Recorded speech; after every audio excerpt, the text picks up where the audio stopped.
Hello, my name is Steve Wilkinson and my paper is trying to increase active travel in Leeds City. What are the obstacles and what are the solutions?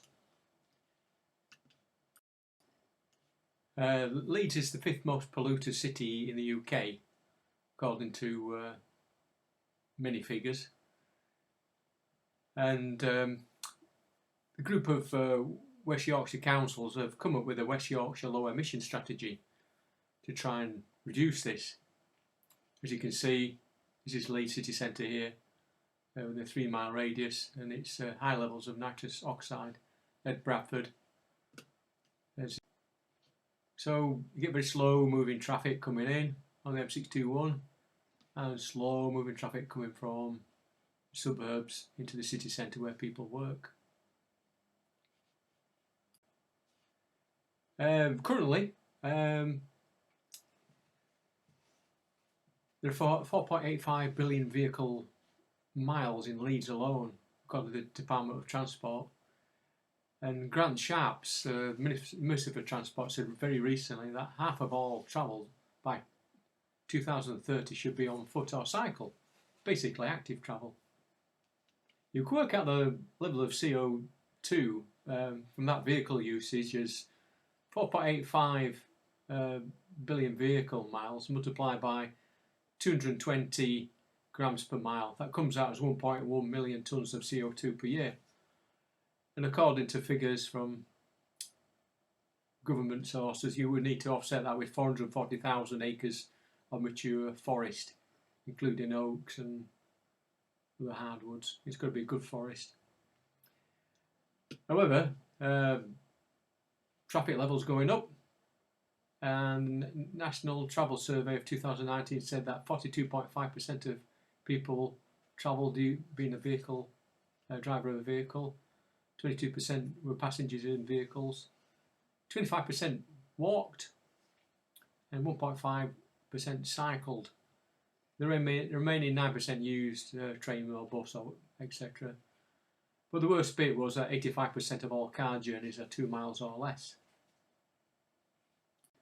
So the consequences of the high levels of pollution, traffic pollution, you can see there Leeds, 5% mortality, 329 deaths per year possibly, due to particulates and nitrous oxide that get into your arteries and your lungs and your brain and your heart.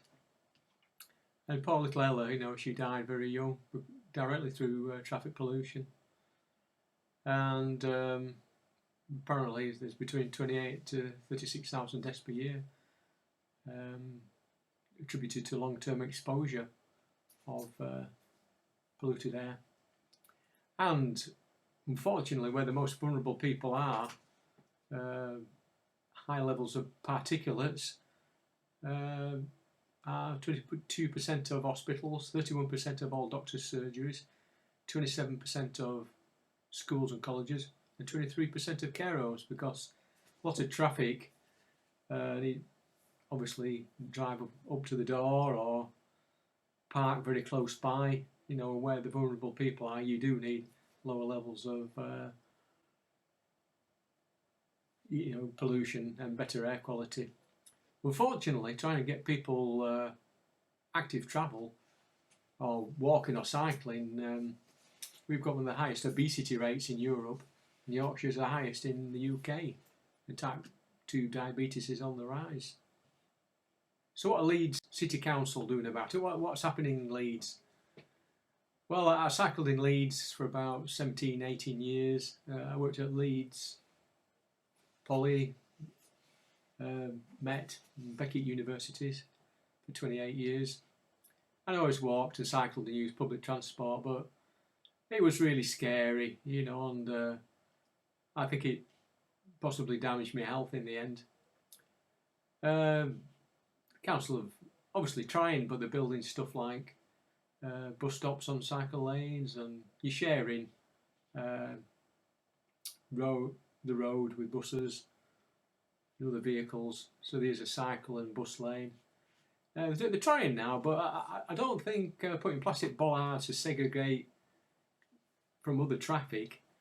It's a bit like smoking in the cinema in the 60s. Those on the left can smoke and those on the right don't smoke. Obviously the smoke comes across, the pollution comes across. To me, it seems a bit crazy. We need to do better. We need to have proper segregated cycling.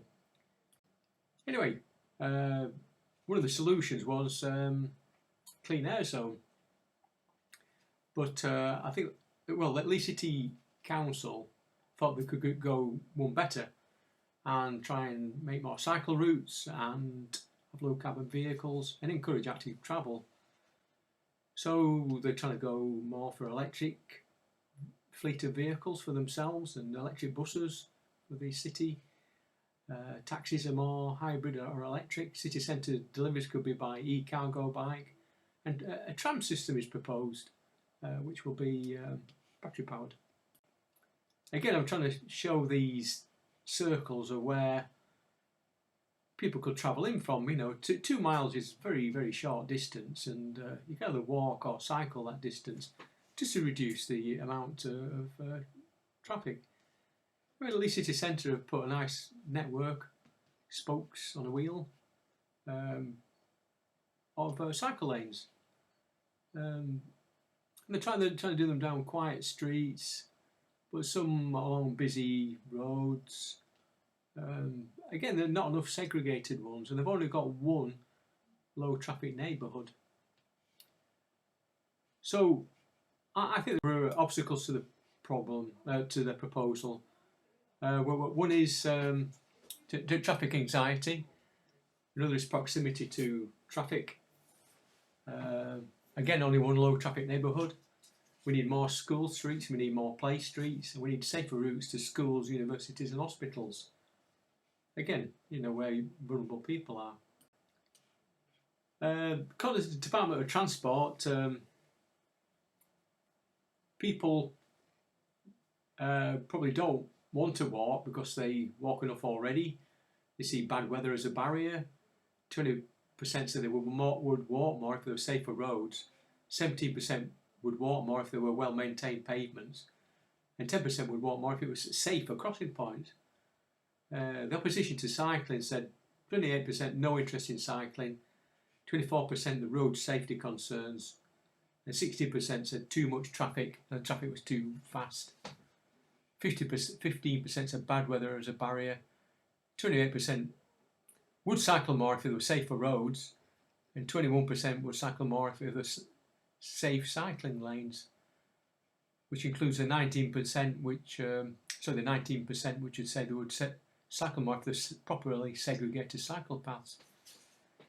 But there was another half of all respondents that they weren't really bothered about that. So there's a lot to do in terms of getting people cycling and walking. I think London boroughs have done the right thing in creating more low traffic neighbourhoods. I like the spokes on the wheel, and that they have got safe routes, safe corridors through these low traffic neighbourhoods, so they can cycle through. See, they're like spokes on a wheel, much in the same way that Leeds City Council have done, but we need to have less traffic in these areas. So these councils of Waltham Forest, Lambeth and Ealing got a few spokes missing, but they're obviously heading in the right direction. So London and many other councils are getting their act together. I think some very good examples out there. Again, joining up the low traffic neighbourhoods into safe routes, more school streets where they're closed for 45 minutes during the school run. Play streets closed at certain times to let kids play in fresh air. And there's a Beat the Streets system by William Bird, adopted by Islington Council, where the kids get a credit card which they ping against a smart box on a lamppost, and they get credits for walking to school with their parents. The parents complained originally, but then there's a high adoption. and really makes a big chunk out of the 30% of rush hour traffic which is attributable to people taking the kids to school. Also, city centres, middle of London, cargo bikes are much quicker than using a van. They can park straight up on the pavement, and most modern European cities are adopting cargo bikes for deliveries. There's many other good solutions as well. We need better street and road design. A thing called the Dutch roundabout as well, which to encourage cyclists to use, where they get the priority over cars. Better segregated lines. I can't say that enough. Safer routes through joined up LTNs, which gives wider access for disabled and older folk. You've got a nice safe route. They can go out more. Kids feel more part of the community if they walk to school, because they can go out and play, walk and cycle to school. It's the right thing to do. After all,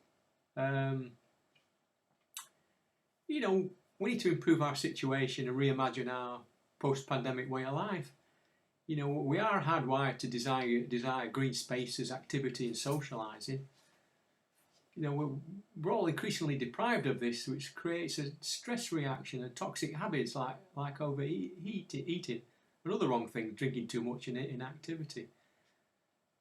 The opposite of green space and activity and socialising, we've been stuck in a traffic jam in a car, surrounded by concrete and tarmac. Whereas walking through a park or a safe cycle route to school ticks a lot of the boxes for happiness.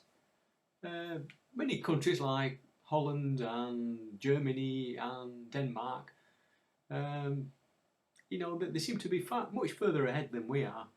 The Dutch, for example, are 5 times more likely to travel by bicycle than any UK person, with 75% of Dutch secondary school pupils cycle to school.